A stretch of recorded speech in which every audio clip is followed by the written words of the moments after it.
नमस्कार मंडळी, श्री स्वामी समर्थ. माझ्या चॅनलमध्ये सर्वांचे खूप खूप स्वागत आहे. आज मी एकदम सोपी आणि साधी रेसिपीज घेऊन आलेली आहे. तर व्हिडिओ शेवटपर्यंत बघा.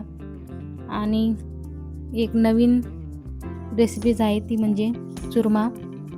तर त्यासोबत ही कढी मी बनवणार आहे. त्यासाठी व्हिडिओ शेवटपर्यंत बघा. तर इथे मी कोथिंबीर, कढीपत्ता आणि हिरवी मिरची बारीक कट करून घेणार आहे. तुम्ही खलबत्त्यामध्ये बारीक करून घेतले तरी चालतील, तुम्हाला जशा पद्धतीने करायचं तशा. मी इथे कट करून घेणार आहेत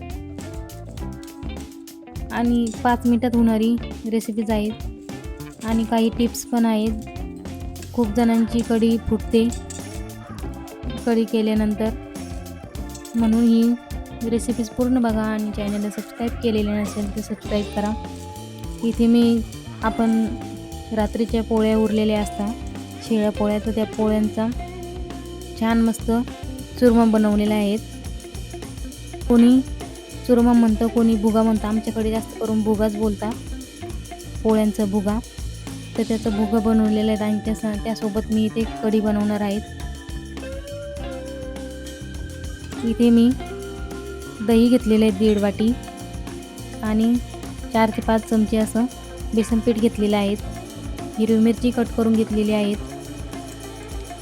इथे एका बाउलमध्ये टाकून सर्व मी मिक्स करून घेणार आहे आणि थोडं पाणी टाकणार आहे, म्हणजे त्यामध्ये पिठाचे आणि दह्याचे बारीक हे असं पूर्ण एकजीव होतं. ते मिश्रण सर्व एकत्रित करून घ्यायचं आहे आपल्याला. तुम्ही मिक्सरमध्ये पण करू शकता. तुम्ही अशाच पद्धतीने करत असते, म्हणजे दही आणि पीठ एकत्र होतं. इथे गॅसवरची कढाई ठेवून मी त्यामध्ये 2 वगळे तेल टाकणार आहेत. 2 वगळे तेल घालून त्यामध्ये जिरे,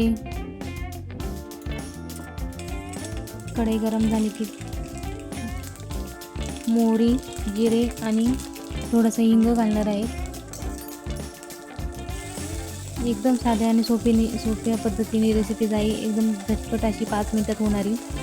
इथे मिरची कट करून घेतलेल्या त्या पण मी यामध्ये घालून घेणार आहेत आणि कढीपत्ता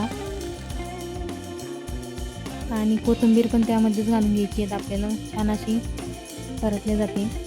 आणि इथे मी हळद नाही घालणार आहे. तुम्ही हळद पण घालू शकता किंवा नाही. इथे मी हळद नाही घालणार आहे. हळदीने वेगळी चव लागते आणि बिना हळदीची वेगळी चव लागते. तुम्ही नक्की करून बघा अशा माझ्या पद्धतीने. आपल्याला मेन टिप्स म्हणजे इथे मीठ लगेच नाही घालायचं आहे आपल्याला. पूर्ण कढी एकदम कमी गॅसवरती आपल्याला उकळून घ्यायची आहे. जास्त उकळी नाही येऊ द्यायची, म्हणजे एकदम कमी गॅसवरती आपल्याला किती टाईम ठेवायची आहेत. उकळी आल्यानंतर आपल्याला गॅस बंद करायचा आहे आणि गॅस बंद झाल्यानंतर आपल्याला त्यामध्ये मीठ घालायचं आहे. त्या पहिले मीठ घालायचं नाही, म्हणजे आपली कढी फुटत नाही. मेन टिप्स म्हणजे खूप छान अशी कढी लागते. आणि रेसिपीज आवडली तर चॅनलला सबस्क्राईब करा, लाईक करा, शेअर करा, कमेंट करा. इथे कढी माझी बनवून झालेली आहे. आंबट दही घेतलेले आहेत मी इथे. इथे मीठ घालते मी. सर्व कढी उकळी आली आणि त्यानंतर मी कढी गॅस बंद केलेला आहे. कढी पण थोडी मध्ये हलवत राहायची, ढवळत राहायची, म्हणजे कढी फुटत नाही. खूप जास्त फुल गॅसवरती कढी जर उकळली तर फुटते. अशा पद्धतीने कढी नक्की ट्राय करून बघा. आणि हे बघा, एकदम छान अशी कढी आपली बनलेली आहे. फुटलेली अजिबात दिसत नाही, तुम्हाला दिसत असेल. आणि ते चुरमा केला होता मी शिळ्या पोळ्यांचा. तर त्या पोळ्यांसोबत मी तुम्ही चुरम्यासोबत कधी कढी खाल्लेली आहेत का? कमेंटमध्ये नक्की सांगा. आणि खाल्लेली नसेल तर एकदा नक्की ट्राय करा. खूप छान अशी चुरम्यासोबत आणि पोळ्यांच्या भुग्यासोबत कढी लागते. आणि भात पण बनवलेला होता मी भातासोबत पण.